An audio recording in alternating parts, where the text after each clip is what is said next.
B-double-E-double-R-U-N, beer run. B-double-E-double-R-U-N, beer run. All we need is a 10 and a 5, a car and a key and a sober driver. B-double-E-double-R-U-N, beer run. Hey guys, Friday. By the time you see this, I'll have already had the video up. Dropped a Timony trigger into the Mosin Sporter project. Oh, as a side note, just in case I don't get to a brew review tomorrow, it's all going to kind of depend on the weather. I have a special guest coming to be on the eBomi channel, and that is John Huber from Huber Concepts. I'll be honest when I say my friend Jason Shade, he's the owner of Firepower Tactical with the training DVDs, and he's a pretty awesome gunsmith. He turned me on to John Huber Concepts because he is supposed to have some of the most phenomenal trigger that you can get. And when I started doing a little research on it, I found out that a lot of people that shoot competitive rifle use his trigger systems.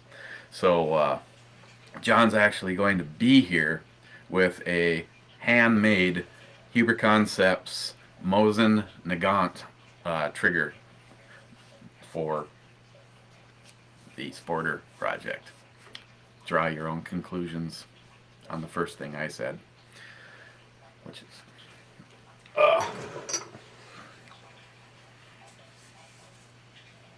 you know, you'd really think Timony would just be the shit for a trigger. Little discouraged at how much material you need to remove from whatever stock you work with.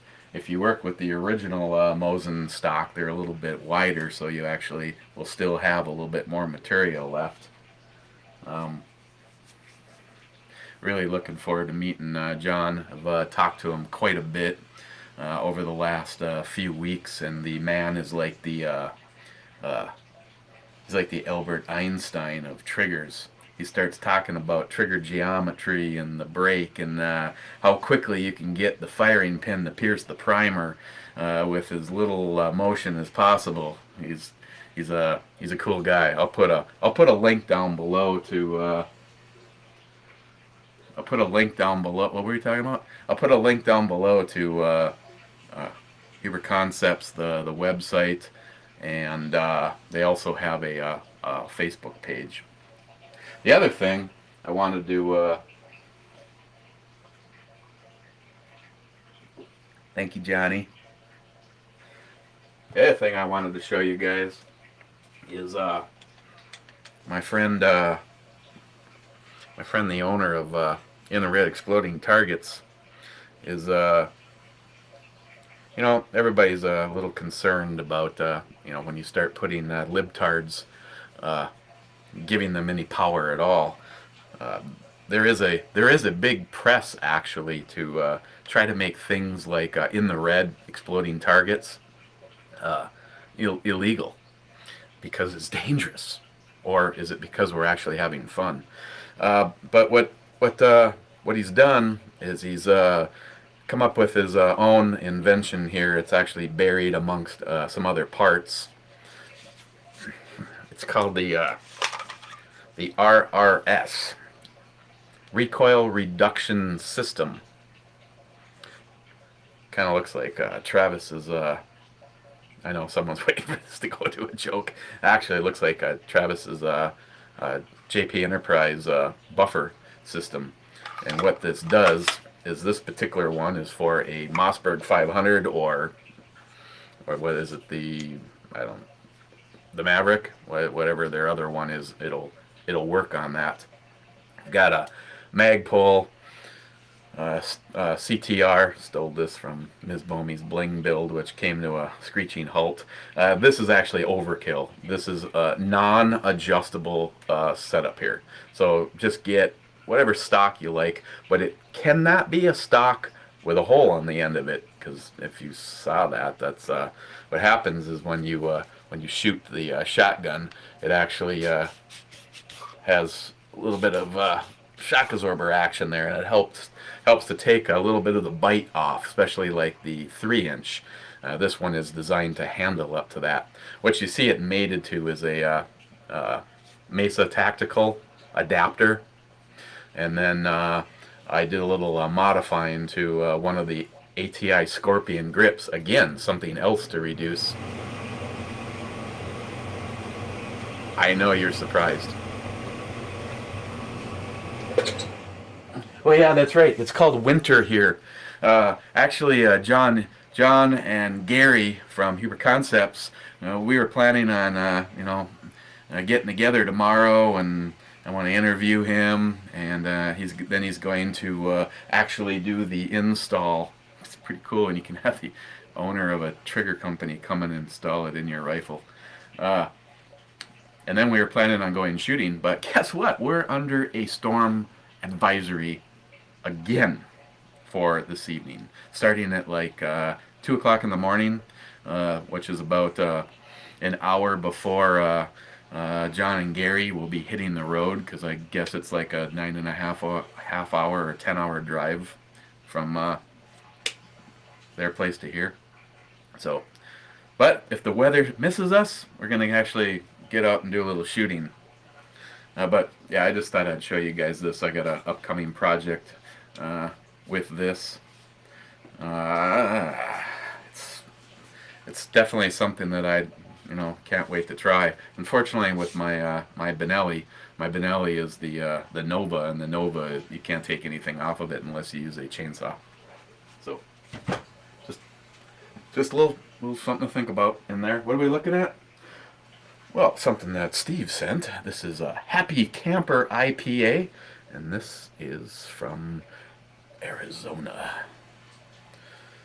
Can't remember. Yeah, that was like a couple days ago now. From where in Arizona? Santa Fe.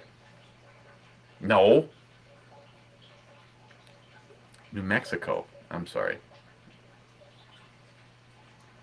See, I told you that was a couple days ago.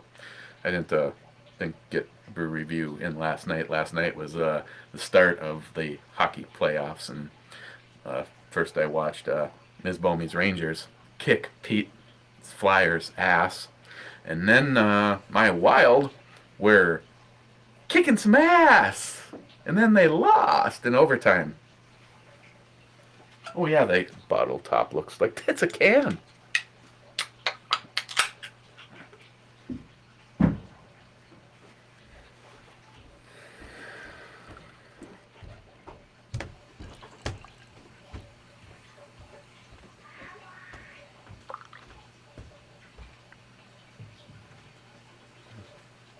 The hell was that noise?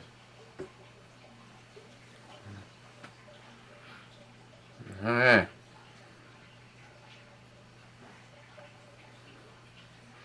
Sure John's got some stories.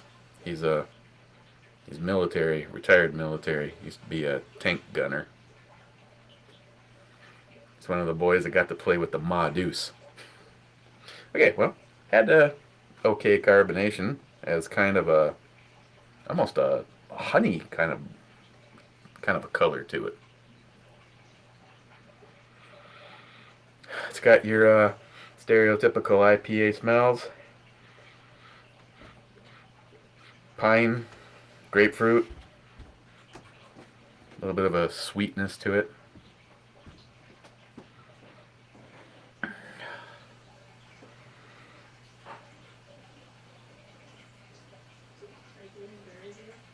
Speaking of sweetness, there's Miss Bomey. Yeah, I'm doing a brew review. Want to come in and get in on it?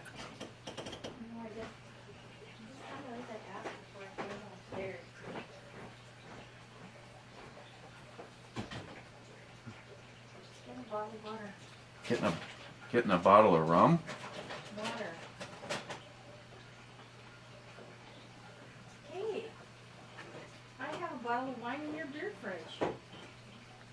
Yeah, get that shit out of there. No.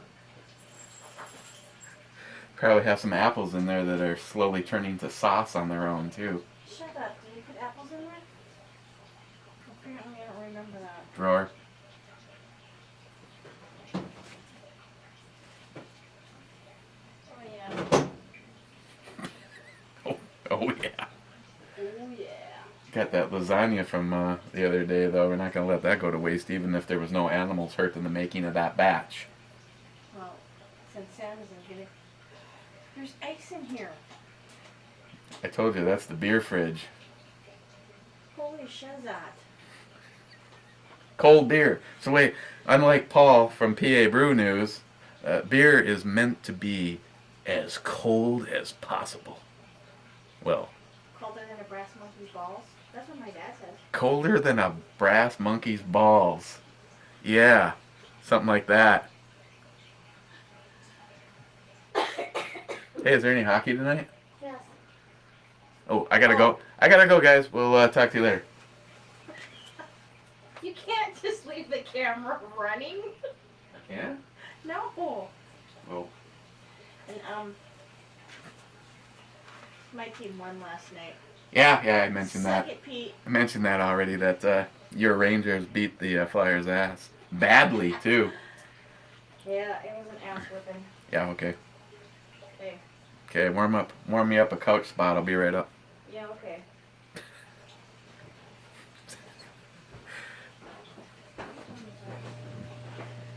Gotta watch it. A troll will hop in and say that I was rude because I talked to Miss Bomey in my video. You know what I say. Okay, let's do this.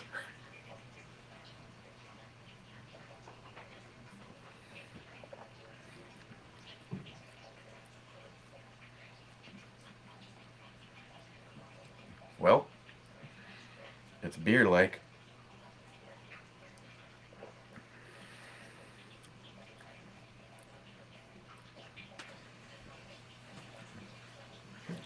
Not quite sure, honestly, on what side of the... Almost seems to tilt a little bit on the pine side of the pine or grapefruit. Arizona.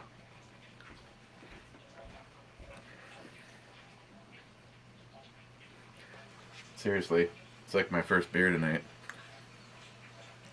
Or maybe second. Maybe we can drop an ass ball into it. Okay, sorry, I digress.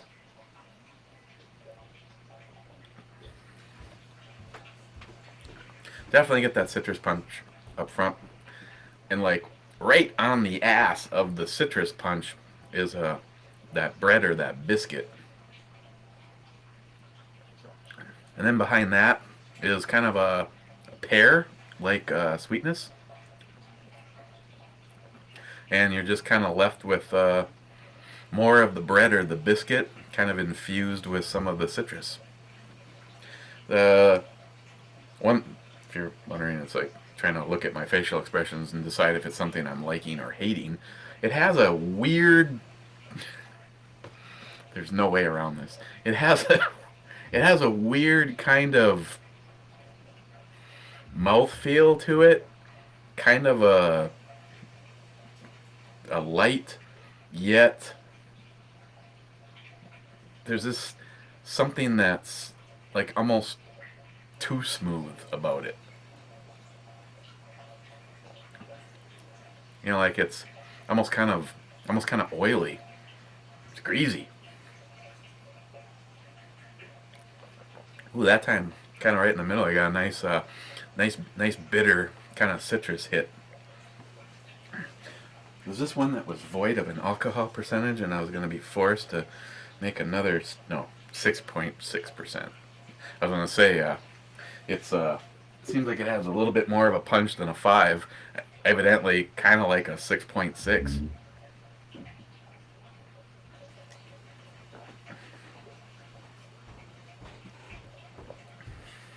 It's good. It's not, sorry Steve, but it's not like blowing my skirt up. And for all you guys know, that's 100% possible.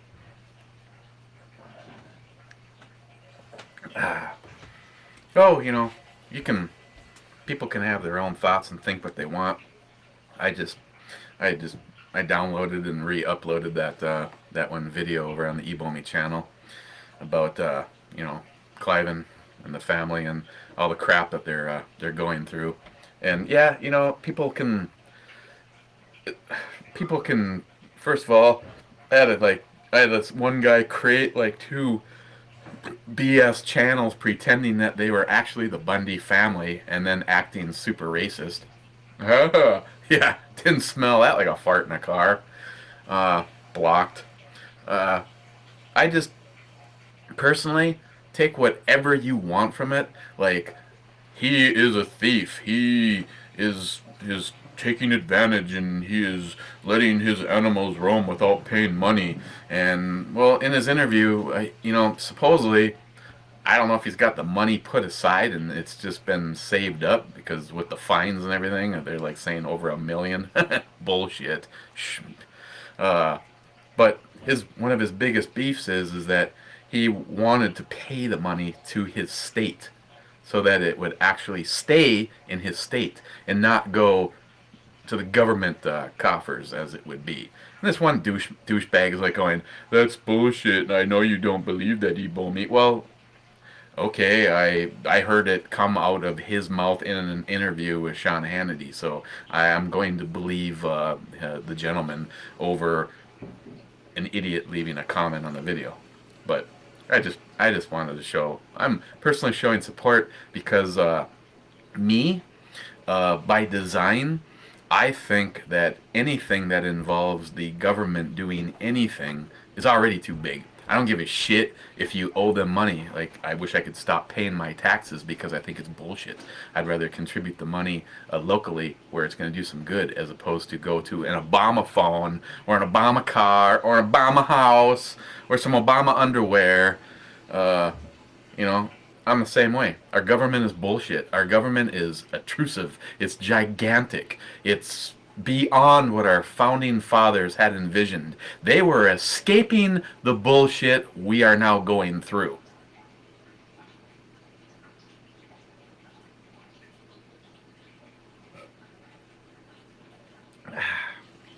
So, on the E-scale, there's this, I don't know, man, there's just this, like, seems to be something, just like a click off, you know? We're not quite on channel 10. We're at like 9.5.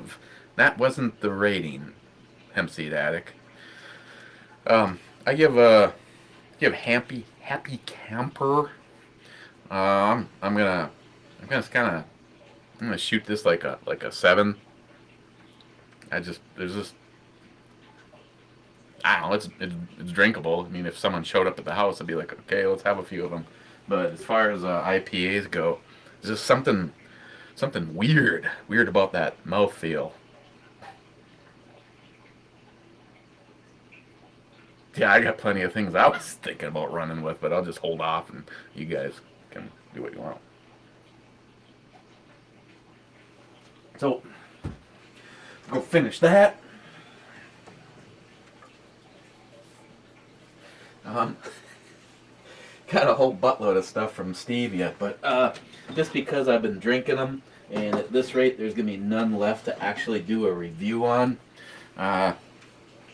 Tomorrow, if there is one tomorrow, we're going to look at the Siberian Night Imperial Stout. This is one that Hazman 440, my brother, sent me from Thirsty Dog Brewing Company. We'll tell you that something happened to 2 of the 4 bottles, and it probably is a fairly high-rated beer. Not to mention after having a couple of other beers and then switching to this the other night, that's when I noticed it was 9.7%, because I was wondering, hello. So let's take a look at that tomorrow if it happens. I'm crossing my fingers that the weather is good, and after do a little meet and greet and with John Huber and Gary that we can actually take that up to the shack and do a little shooting, because really looking forward to trying the Huber Concepts trigger in there. So, like I said, I'll put a link to the 2 ways that you can check out Huber Concepts, and again, if you are looking for a way to take a little bit of the sting out of your Mossberg 500, or the stuff that will work with the Mossberg 500, because this is the critical end that the Mesa Tactical is attaching to, or a Sega 12 is the 2 buffer tubes that he has. So, and I'm not sure, you might be able to use the code eBONY over there and take a savings off of that. I'm not quite sure. No promises on that, but if it works for the in the red exploding target, it might work for this also. So, yeah, if it's something that you're interested in, check it out.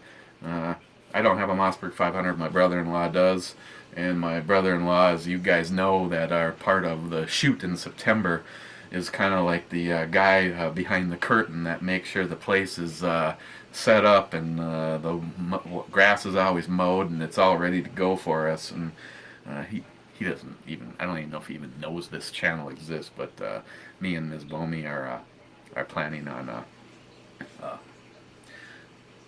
making sure that that he gets this. So I'm gonna get a different stock though. This one is silly to put on there, because the whole point behind the CTR is that you can set it where you want it and lock it in place, and that doesn't work with this, because this is not designed to lock into a setting. So I need to get a hold of just a standard black MOE, something cool and tactical that he'd like. But like I said, it unfortunately I have some of the generic ones, but they got the hole in the back, and that's a non-factor. So there you guys go. We will hopefully see you tomorrow. The unfortunate part is, if I see you tomorrow, it meant that we did get the ice and snowstorm, and I didn't get to go out to the shack and shoot that. So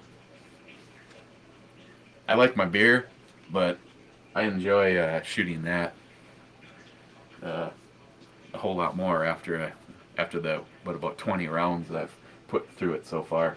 A lot of fun. Really like what that break does. So you guys have a good Friday night, and if you're anywhere near me, might be hunkering down for a miserable day tomorrow. So we'll catch you guys tomorrow.